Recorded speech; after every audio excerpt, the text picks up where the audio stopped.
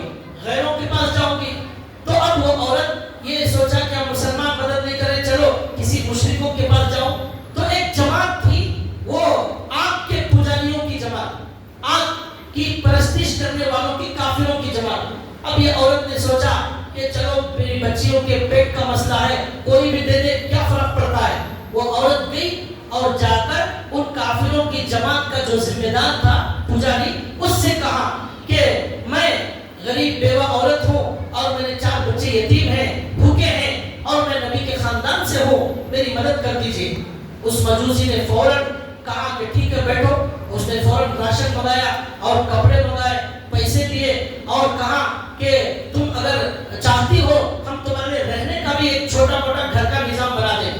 اس نے کہا بہت اچھا. اس نے گھر کا نظام بنایا، چھوٹی موٹی جھوپڑی کا. وہ عورت اس بچوں کے ساتھ وہاں رہتی تھی. کھانے کا، کپڑے کا، راشن کا پورا انتظام ان کافروں نے کیا. تو اب کیا ہوا؟ عجیب و غریب واقعہ.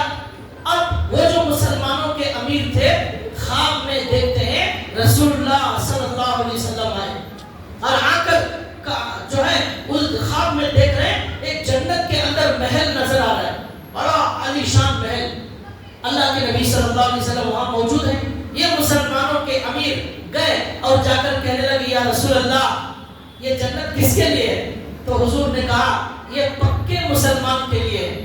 تو انہوں نے کہا یا رسول اللہ میں پکا مسلمان ہوں. حضور نے کہا پروف لاؤ. یہ عورت سے پروف پوچھے تھے نا، یہ ہمارے نبی کے خاندان کے عورت سے پروف پوچھے تھے. اب ہمارے نبی نے کہا تمہارے مسلمان ہونے کا پروف کہاں ہے، دلیل؟ تو کہا کوئی دلیل نہیں، بس میرے دل میں ہے، میں اللہ کو مانتا ہوں. تو حضور نے کہا نہیں یہ محل تمہارے لیے نہیں ہے. یہ خواب آیا اور ختم ہو گیا. اب یہ آدمی بڑا پریشان ہوا، مسلمانوں کا امیر کہ میں نے کتنی بڑی غلطی کر دی، ہمارے نبی کے خاندان کی ایک بیوہ کی میں نے خدمت نہیں کی، مدد نہیں کی، اب وہ جنت کا محل سے مجھے محروم کیا جا رہا ہے. میرے ایمان کو حضور ماننے تیار نہیں ہے، جب حضور نہیں مانیں گے تو اللہ کیا مانیں گے؟ پریشان گلی گلی پھرنے لگے، گھومنے لگے، تلاش کرتے کرتے کرتے اس عورت کے پاس پہنچے جو جس کے لیے وہ مجوسی پجاری نے گھر دیا ہوا تھا. اب جا کر اس عورت سے کہا کہ میں تمہاری خدمت کرنا چاہتا ہوں، میں تمہیں لے جانا چاہتا ہوں. اس عورت نے کہا نہیں ہم یہاں بڑے خوش ہیں، اب ہم نہیں آنے والے. اتنے میں وہ پجاری بھی آ گئے.